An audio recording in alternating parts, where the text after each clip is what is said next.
तो साथियों, क्या हाल चाल है और कैसे हो आप सभी। आशा करता हूँ कि आप सभी लोग अच्छे होंगे और आप सभी लोग अच्छे से बोर्ड एग्जाम की तैयारी कर रहे होंगे। साथियों, चैप्टर 9 जो आपका होता है, जिसे कहते हैं त्रिकोणमिति के कुछ अनुप्रयोग, जिसे ऊंचाई और दूरी कहते हैं।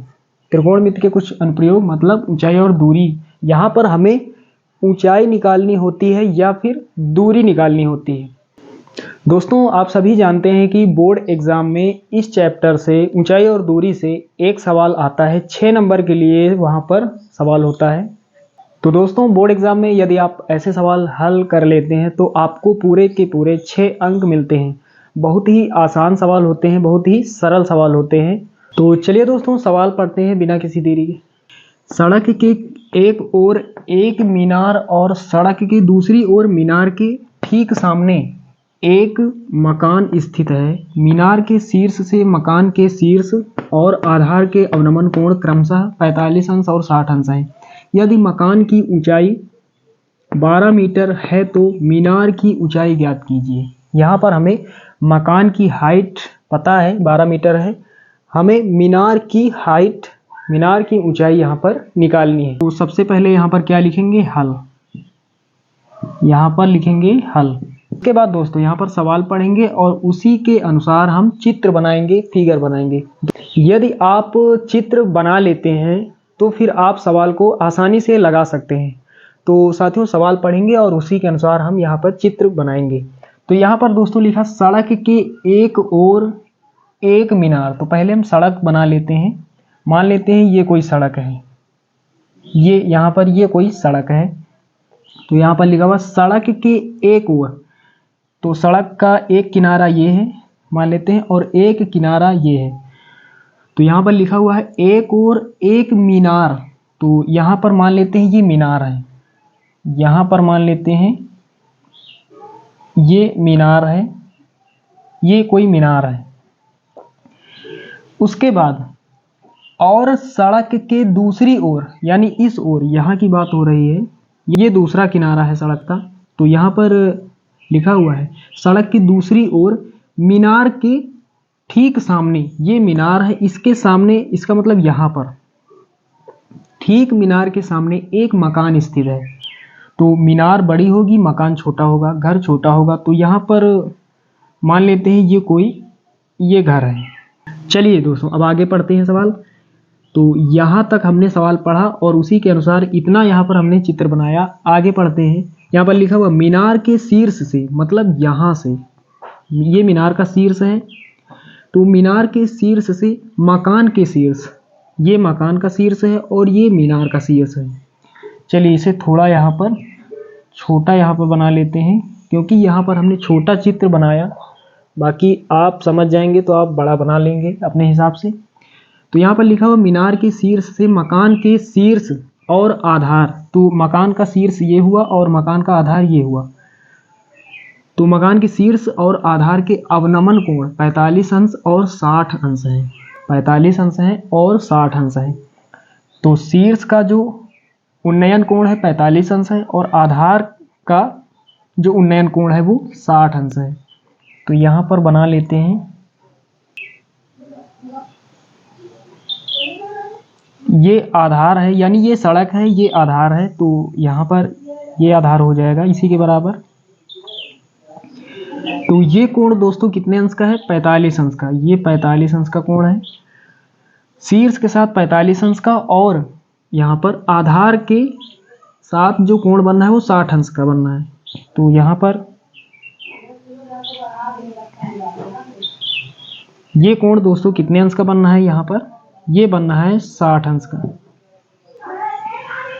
अब यहाँ पर आगे लिखा हुआ है यदि मकान की ऊंचाई, दोस्तों ये कोई मकान है। चलिए यहाँ पर नाम दे देते हैं। सबसे पहले ये दोस्तों ए है और इसे हम मान लेते हैं ये बी है, इसे हम मान लेते हैं सी, और ये डी है और इसको मान लेते हैं हम ई। तो यहाँ पर इसी कोई मकान है जिसकी ऊंचाई 12 मीटर है। यहाँ पर लिखा हो मकान की ऊंचाई 12 मीटर है। तो ये मकान है, इसकी ऊंचाई यहाँ पर हमें ज्ञात है 12। तो साथियों ये 12 है, तो यहाँ पर ये भी 12, ये इतनी ऊंचाई ये भी 12 हो जाएगी। 12 मीटर। अब यहाँ से पढ़ते हैं, यदि मकान की ऊंचाई 12 मीटर है तो मकान की ऊंचाई 12 मीटर है तो मीनार की ऊंचाई ज्ञात कीजिए। तो मीनार की ऊंचाई हमें ज्ञात करना है दोस्तों। ये ए बी कोई मीनार है, ए से लेकर बी तक ये ए बी कोई मीनार है, तो इसकी ऊंचाई हम मान लेते हैं h। तो साथियों इस ऊंचाई को हम h मीटर मान लेते हैं। तो ए बी क्या है, कोई मीनार है, इसकी कुल ऊंचाई क्या हो जाएगी 12 प्लस h मीटर। मतलब h का मान यदि हम निकाल लेते हैं तो हमें मीनार की ऊंचाई ज्ञात हो जाएगी। साथियों यहाँ पर फिगर हमने बना लिया। यहाँ पर दोस्तों लिखा हुआ है अवनमन कोण, अवनमन कोण है। तो यहाँ पर आधार ये आधार है, यानी ये जो सड़क है ये आधार है। तो आधार ऊपर यहाँ पर आधार रेखा बना लेते हैं। यहाँ पर यहाँ पर हमने बना लिया।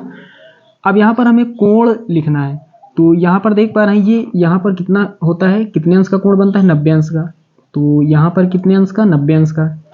तो यहाँ पर एक कोण यहाँ बनेगा, एक कोण ये है और एक ये पूरा कोण है, एक ये पूरा कोण। तो यहाँ पर जो दूर वाला कोण होगा वो कितना होगा 45 अंश लिखा जाएगा, और जो 90 अंश के पास होगा वो 60 अंश यहाँ पर लिखेंगे। साथियों 90 के जो पास होगा वो ज़्यादा वाला कोण होगा और 90 से जो दूर होगा वो कम वाला कोण होगा।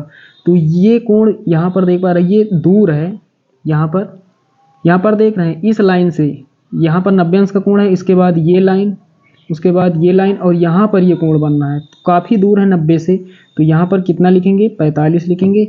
और ये कोण ये जो कि 90 के ज़्यादा नज़दीक है ये कितना होगा 60 अंश होगा। तो ये कितने 60 अंश का। तो यहाँ पर आधार BC जो है इसको x मान लेते हैं। ये BC जो दूरी है x मीटर इसकी दूरी मान लेते हैं। अगर ये यहाँ पर BC ये x है तो यहाँ पर DE है, इसका भी मान कितना हो जाएगा, ये भी x मीटर, ये दूरी भी हो जाएगी। चलिए साथियों अब हम शुरुआत करते हैं। तो यहाँ पर दो समकोण त्रिभुज बन रहे हैं। एक समकोण त्रिभुज AED जिस पर कोण बनता है उसे बीच में रखते हैं। तो E पर बन रहा है कोण तो E को बीच में लिखेंगे। तो यहाँ पर लिखेंगे समकोण त्रिभुज AED, समकोण त्रिभुज AED। और दूसरा समकोण त्रिभुज क्या है ACB। तो यहाँ पर दो समकोण त्रिभुज हैं। तो पहले हम छोटा वाला समकोण त्रिभुज लेंगे। तो दोस्तों यहाँ पर हमें थोड़ा लिखना होता है पहले। चलिए यहाँ से अब शुरू करते हैं हम। यहाँ पर हमें लिखना होता है, सबसे पहले क्या लिखेंगे माना। तो यहाँ पर किस चीज़ को हमने क्या माना यहाँ पर हमें थोड़ा लिखना होगा। तो यहाँ पर हम लिख देते हैं माना। यहाँ पर AB क्या है, AB ये मीनार है। तो यहाँ पर लिखेंगे माना AB कोई मीनार है जिसकी ऊंचाई मीनार की कुल ऊंचाई यहाँ पर क्या हो जाएगी 12 प्लस h मीटर। माना AB कोई मीनार है जिसकी ऊंचाई 12 प्लस h मीटर है। उसके बाद तथा ये EC कोई मकान है, तथा EC कोई मकान है जिसकी ऊंचाई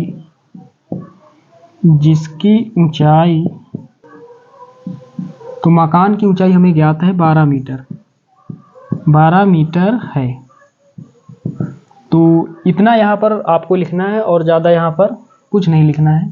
तो यहाँ पर दोस्तों हमने लिख दिया, जो कुछ भी हमने माना था यहाँ पर हमने लिख दिया। अब छोटा समकोण त्रिभुज पहले लेंगे। तो यहाँ पर लिखेंगे समकोण त्रिभुज AED में। तो साथियों यहाँ पर हमें लंब का मान दिया गया, आधार का मान दिया गया है। तो जब लंब और आधार हमें दिया गया हो तो त्रिकोणमिति अनुपात हम tan का प्रयोग करते हैं। तो यहाँ पर लिखेंगे tan थीटा बराबर लंब का मान h है और आधार क्या है ये DE जो है ये आधार है। तो आधार का मान क्या है x। tan थीटा दोस्तों थीटा यहाँ पर कितना है, कोण कितना है 45 अंश, tan 45 अंश बराबर h बटे एक्स। tan 45 का मान 1 होता है, h बटे एक्स हो जाएगा। फिर गुणा करेंगे x एक के x बराबर h, तो x बराबर h, इसे हम समीकरण नंबर 1 मान लेंगे। यहाँ पर लिखेंगे अब समकोण त्रिभुज ACB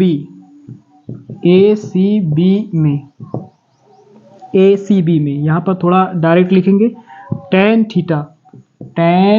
थीटा का मान कितना है, यहाँ पर 60 अंश है, tan थीटा बराबर लंब, तो लंब AB यहाँ पर क्या है, एक मीनार है और मीनार की कुल ऊंचाई क्या है 12 प्लस h, तो लंब क्या हो जाएगा 12 प्लस h, आधार क्या है x। अब दोस्तों tan 60 का मान होता है √3, x इधर भाग में है, ये गुणा में हो जाएगा, तो यहाँ पर क्या हो जाएगा x बराबर इधर कितना 12 प्लस h।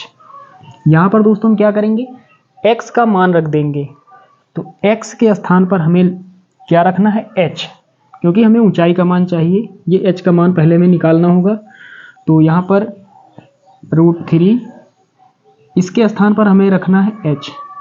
ये h उधर प्लस में है, इसको बराबर की इस तरफ लाएंगे तो ये h माइनस का हो जाएगा, उधर क्या बचेगा 12, यहाँ पर h कॉमन ले लेंगे तो यहाँ पर क्या बचेगा √3 - 1 बराबर 12।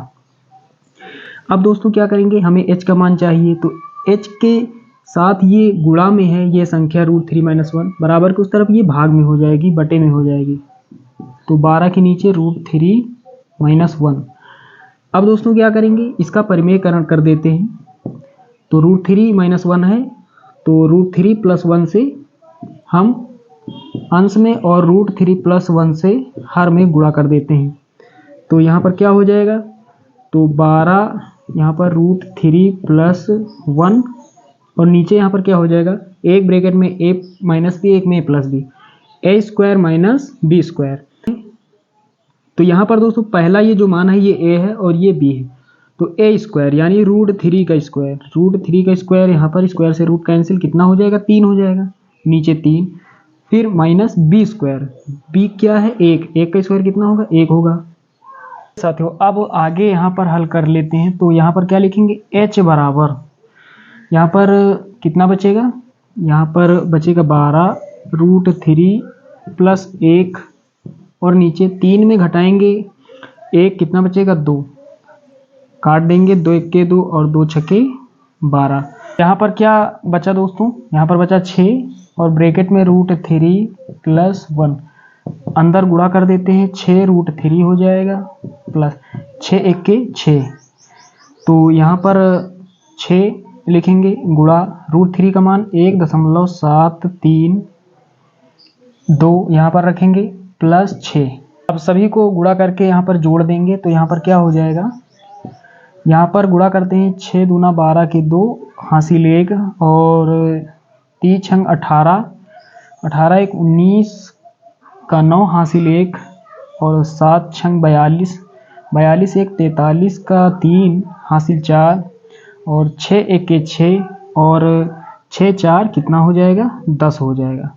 दशमलव कितने अंकों के बाद है, यहाँ पर 1 2 3, 1 2 3 यहाँ पर लगा देते हैं 3 अंकों के बाद प्लस 6, तो हमें 10.392 में 6 जोड़ना है, तो 10 और 6 कितना हो जाएगा 16, दशमलव लगाएंगे और कितना 392, ये यहाँ पर h का मान हो जाएगा दोस्तों, यहाँ पर लिख देंगे मीटर, तो h का मान हमें प्राप्त हुआ 16.392 मीटर। तो h का मान कितना प्राप्त हुआ है, यहाँ पर हमें 16.392 मीटर, ये दोस्तों हमें h का मान यहाँ पर प्राप्त हुआ है।